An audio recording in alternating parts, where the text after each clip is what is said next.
Welcome to the Sunday show. I'm Spartacris with the Generational Gaming and Entertainment Network. My show on Sunday is about the updates and news that were released during the week in the world of entertainment. This actually was a very slow week, so I'm also going to be doing a second part to the show, which would be the MCU Phase 4 prep. This will be part one. It'll focus on Falcon and the Winter Soldier, and in particular, I'm going to just basically explain, and introduce who John Walker, the new Captain America, is, while also just, and for anyone who hasn't watched all the movies, give a quick background on the Falcon and the Winter Soldier, so you kind of know where they came from and why they are where they are mentally at this point in the show. If you haven't seen Falcon and Winter Soldier, I will not be revealing some huge spoilers today, but I will be talking about it on Tuesday, so catch up and we can discuss in spoilerific detail what's going on the show. For anyone who doesn't really know, Falcon and Winter Soldier is the second show for Disney Plus that takes place in the Marvel MCU universe after WandaVision. I was a big fan of WandaVision, but I did think that WandaVision ended kind of on a flat note. Specifically because they're trying more or less to set up future stories, and I felt like they needed to really finish that story first. That's just my opinion, though. Before I get into more Falcon and Winter Soldier stuff, I have just a couple of quick things that I wanted to point out for anyone who may have missed them for the last week. The first one, I had posted a reaction video to this on Friday. Suicide Squad 2. The first official trailer came out. There's a red band trailer, which basically just means it's an R-rated trailer. It shows the violence and the cursing and all that stuff. But the trailer does a great job of showing how this Suicide Squad is going to be different from the other Suicide Squad movie and from Birds of Prey. One thing I will point out was the first Suicide Squad was the trailers and all the build up to it were designed to make it look a lot like Guardians of the Galaxy, since that movie at the time did so phenomenal for Marvel. And Thor Ragnarok did great, and like that kind of comedy action kind of ensemble thing really was doing well. So DC, like they did for a lot of movies in the early parts of their movie releases, were trying to catch up to Marvel. And they just suddenly took a movie that was not designed to be funny and colorful and bright and decided to market it as a movie that was colorful and bright and funny. And what ended up happening was we had trailers that looked fun, they looked entertaining, and they looked like something different than what we were getting before. We get a movie where the opening 10 minutes, 15 minutes, kind of fit that mold. And then we get the rest of the movie where it's just drab, dark, kind of absent of color, and just felt disjointed from the rest of the movie. It really just didn't make any sense to what they did. It just really is a great example of why studios need to stay out of the creative process. Let the directors and the people working on the movie come up with the style. I was not a big fan of the first Suicide Squad. There was a lot of mistakes. I didn't like Jared Leto's Joker, and I'm not sure if they put in all his cut footage. I'd like him anyway. I just didn't think he fits the character. I thought that they tied Batman in okay, but the fact that you can't have a group of bad guys as the protagonists of the movie and just have them keep repeating their bad guys. I would have liked to see them actually do bad guy shit, which they didn't do. So wasn't a fan. I thought Birds of Prey was a much better step in the right direction. It was more entertaining. The action was more creative, I thought. Ewan McGregor as Black Mask was, I thought, very entertaining and fun to watch. It was just an overall better movie. And now this one, from what I understand, is a sequel to those two movies. So those two movies happened. But it's not really going to acknowledge those two movies, and it's going to almost reboot the style. And then the big change here is they brought in James Gunn, who directed Guardians of the Galaxy 1 and 2, to do his version of Suicide Squad. You could see it all over the trailer. It's got his name written all over it. He did colorful and funny and, bad guys as good guys kind of thing the right way. So I have all the faith in the world that he'll do it again with Suicide Squad 2. It looks colorful. It looks way funnier. The banter feels like it fits the style and the characters of the movie so much better. Watch the trailer if you haven't. The reaction video is also on the channel if you want to see what I thought of the trailer. But I can also just quickly tell you right now, I thought it was excellent. And it really caught my attention and made me excited to watch this new movie. It comes out later this year, actually, so we're not going to have to wait too long for it. And it will be coming out on HBO Max, which we should all enjoy that. while we can, because starting next year at some point, Warner Brothers is going to stop releasing the movies on HBO Max at the same time as theaters. So for anyone who doesn't want to go to the theater, take in as much content as you can, because pretty soon you're going to have to wait till way after the movie comes out. I do think using Starro in the movie as like a big selling point is great. Harley Quinn is one of the few consistently good characters in the DC movies, so they don't have to show too much of her. And Rick Flag, which is I think Joel McKinnon or whatever, however you say his name. In the first movie, I don't think he's a bad actor, but he keeps getting these roles where he's meant to play these like serious characters, and it's nice to see him have a few people to kind of riff off of and kind of let loose a little bit. And then I'll keep saying it, Jai Courtney gets a bad rap in Hollywood, but he's an excellent actor, and I'm glad he's having a lot of fun with Boomerang, and he's going to be in this movie. He's not a big part of the trailer, but I hope that he'll be a bigger part of the movie when it comes out. But that was kind of the big news from this week. Another big thing for gamers is there is a Ghost of Tsushima movie coming out, directed by or written by the guy who did the John Wick movies. So for anyone who hasn't played the game, Ghost of Tsushima is a story-driven samurai game about basically when the Khans started to really take over and really almost eliminate the need for samurai. The whole point of the game is you're a character who was raised to follow the samurai code, but in order to defeat the enemy, you're going to have to break that code a little bit. Samurai are all about honor, facing their enemy face to face. And in the game, there's a lot of stealth, and they kind of push you in that direction. It's a gorgeous game, one of the best looking games on PS4. Worth playing it on next gen if you have it for PS5. It's a fantastic game, and it's got a very deep story and a lot of lore. And the action in it is very well done. So the fact that they're taking Chad Stahelski, who did the John Wick movies, you get an idea of the kind of action he does. It's kind of gritty, brutal, and it's always clean and in camera, so you don't see a lot of cuts. To do the sword fighting from the Ghost of Tsushima with that kind of style is pretty exciting. So keep an eye out for more information on that. They just announced that it's being done, so we have no trailers, no images, no anything. If you're interested, Google Ghost of Tsushima. It's spelled Tsushima for anyone who wants to Google it. And take a look at the game, look at some gameplay, and if you have a PlayStation, you should be buying the game and playing it anyway. And then the last kind of update this week for anyone who may have missed it, Mighty Ducks Game Changers, the show is on Disney Plus, and it started this week. It came out actually, I guess it was last week it came out. I haven't even watched the first episode yet, but I will watch it. I'll talk about it on Tuesday. But anyone who's a fan of Mighty Ducks growing up is probably going to like the movie. Might like the show. It is a series. It's not a movie. It's a show. Emilio Estevez is back. I know a lot of actors from the movies are back. So Disney has been kind of on a roll with rebooting their older properties for a modern audience. So I don't see why this would be any different.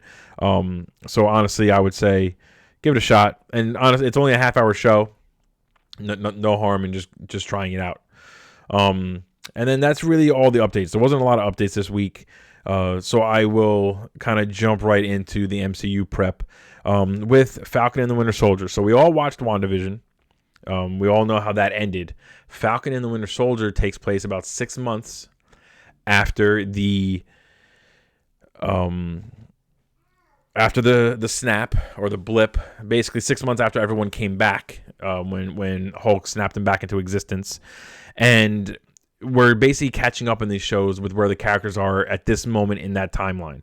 WandaVision took place just time frame right before Falcon and the Winter Soldier, but it's the shows are going to have really very little to do with each other besides the fact they take place in the same world with a lot of the same problems. Falcon and Winter Soldier is clearly more of a straightforward action espionage kind of buddy cop almost feel after 2 episodes, whereas WandaVision was really more of a mystery and a setup for future movies. And Falcon and the Winter Soldier, it seems like WandaVision did too, but Falcon and the Winter Soldier seems to me like they're relying a lot more on the audience's emotional attachment to Chris Evans as Steve Rogers being Captain America. anyone who watched Endgame. So let me start from the beginning. Actually, Falcon, who's one of the main characters of the show, he first was introduced to us in the second Captain America movie, Captain America: Winter Soldier. He is essentially a member of the military who befriended Cap, who after retirement from the military was doing these groups where he can help retired soldiers kind of cope with adjusting to normal life. But out of reverence for Captain America, when Captain America needed some help, needed a place to hide, he stepped right up to join the fight and be his sidekick. I don't like calling him a sidekick because I feel like he was almost like equally as important, but almost overshadowed by Captain America. He's been with him in every movie since. He fought by his side in Captain America: Civil War. He fought with them in Avengers: Age of Ultron. He became an official member of the Avengers between Age of Ultron and Ant-Man, I guess. And then in Avengers: Infinity War and Endgame, he was with them the whole way. He was one of the first ones to contact Cap after he came back from the snap. It's one of the best scenes in the Avengers, like in the Marvel movies in general, when it's one of the best callbacks, honestly. When you first introduced to the Falcon, we only know him. We don't even know the character yet. He's jogging in Washington, and Captain America is jogging the same route. And in the beginning of the movie, Captain America is just so fast, he keeps lapping him. And every time he laps him, he says, "On your left," so this way they don't run into each other. Fast forward all those years later, Avengers Endgame, as far as Captain America knows, Sam, one of his best friends, disappeared, was snapped away. He's not 100% sure yet if he came back. And all of a sudden he hears on his comms Sam's voice, and he says, "Cap, can you hear me? On your left," and then flies out of a portal on his left. It's such a great scene, a phenomenal callback. It's one of the reasons why Marvel is so good at what they do, and Disney allows Kevin Feige to just handle things. It's such an excellent moment. And by the end of Avengers Endgame, Captain America has decided to retire, or Steve Rogers has decided to retire as Captain America, and he tells Sam that Sam is the one who should be taking the shield and the Captain America name because he's a good person, just like Steve Rogers was. He also had the approval of Steve Rogers' other best friend or biggest best friend, Bucky Barnes, aka the Winter Soldier. In this show, in the beginning of the show, it's clear that Sam is a little conflicted. He just doesn't feel like he can. Sorry about that. He doesn't feel that he can step into the shoes of Steve Rogers, Captain America, and do the symbol justice. And I guess the show is going to be about him fighting with that feeling and also coming to terms with the fact that he doesn't have to be the new Captain America. He can be his own version of Captain America and do honor by taking the mantle and doing what he feels is right. So we're 2 episodes in. I'll go into a lot more detail about the two specific episodes. But so far, I'm actually really loving the show. I have a friend who says he's not into it. I'm not 100% sure why. I feel like the action feels 100% on point. Very Russo brothers, Captain America: Civil War, and the banter with Bucky or with Falcon and the Winter Soldier is funny. Their reaction to having someone else named Captain America and being the symbol was, it kind of makes sense to me. But that's all I'll kind of say. I'll go into more details as I gather my thoughts for Tuesday. As a backstory for the Winter Soldier, he's been with Captain America since the very first movie. In that movie, he wasn't called the Winter Soldier. He was just Bucky Barnes, James Buchanan. He was Steve Rogers' friend, best friend growing up. He went into the military first. And then in the very first Captain America movie, Steve Rogers saves him from a Hydra base, not knowing that he had already started to be experimented on. Towards the end of that movie, he falls out of a train defending Steve, and Steve thinks he's dead. We find out in Captain America and the Winter Soldier that he was actually recovered from the snow. He somehow survived, probably because of the experimentation already by Hydra, and then spent time being brainwashed, more experimentation on, and frozen in ice. So he basically would be thawed out, perform an assassination, frozen again, and held, and basically kept preserved, I should say. In the second Captain America movie, his mission is to kill Captain America, and in that their back and forth and their battles, you see that he's pretty much his equal as far as strength. They both know how to fight, and it's revealed, Steve Rogers learns that it's Bucky. It sort of jars his memory a little bit by Captain America and the Winter Soldier. He remembers now who Steve is. He remembers their history, but he's still kind of effed up mentally from the Hydra brainwashing that is used against him to force him to do some things he doesn't want to do. By the end of that movie, he's in Wakanda, and Black Panther and his people are basically trying to figure out how to undo the brainwashing. And as from what we find out, by the time Avengers Infinity War and Thanos shows up, the brainwashing has been fixed, and it's time for him to start fighting again. He was one of the ones who was snapped away at the end of Infinity War, but he comes back in Avengers Endgame to fight side by side with the heroes. He definitely doesn't feel like he's worthy to take the Captain America mantle, essentially because there's a fear that his brainwashing isn't really gone.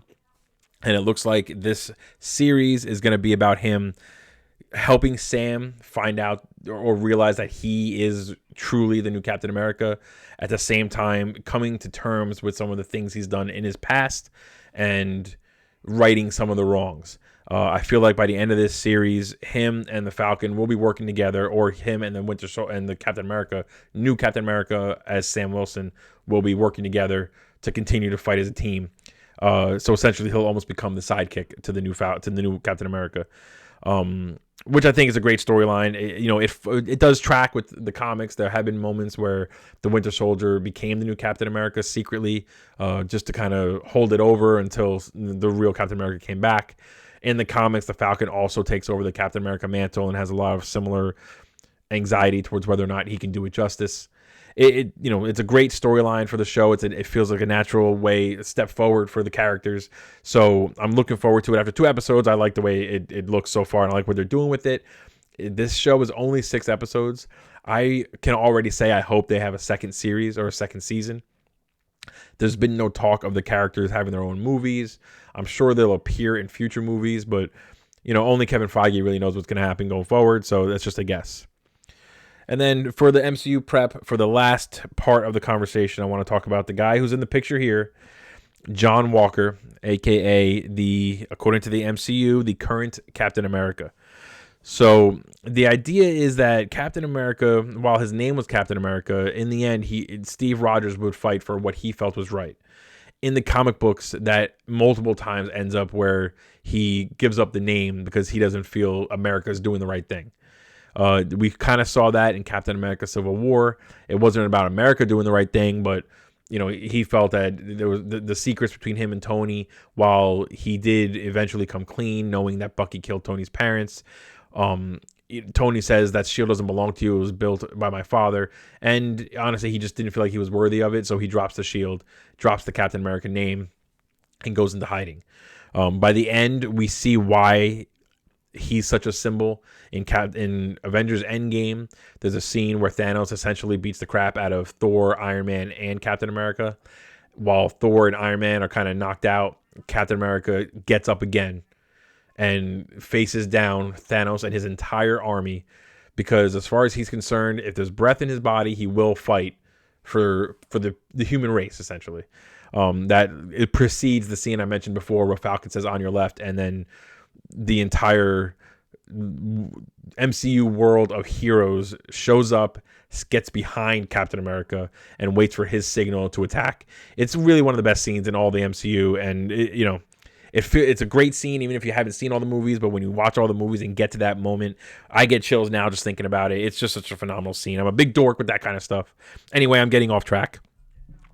So Captain America retired. He wanted Sam, the Falcon, to become the new Captain America. Falcon decided that he didn't think he was worthy to be the new Falcon America, so he donated the shield and the costume and whatever to the Smithsonian, essentially trying to keep Steve Rogers' legacy intact and keep the Captain America symbol intact for people to come visit and to be inspired by it. The government, which we all know in the real world this always happens, essentially took that shield without Sam's knowledge and hired somebody to be the new Captain America that they felt embodied the name Captain America. So in the comic books, this guy John Walker, he essentially becomes an American poster boy. He'll follow along with whatever the government tells him.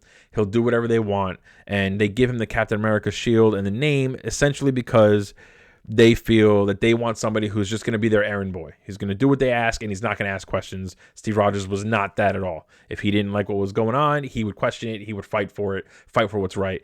This guy is not like that. In the comic books, there's also a couple of storylines where John Walker essentially is the American version of the Winter Soldier, meaning he's essentially brainwashed to do whatever he's told, and he's almost experimented on so he forgets the evil things he does.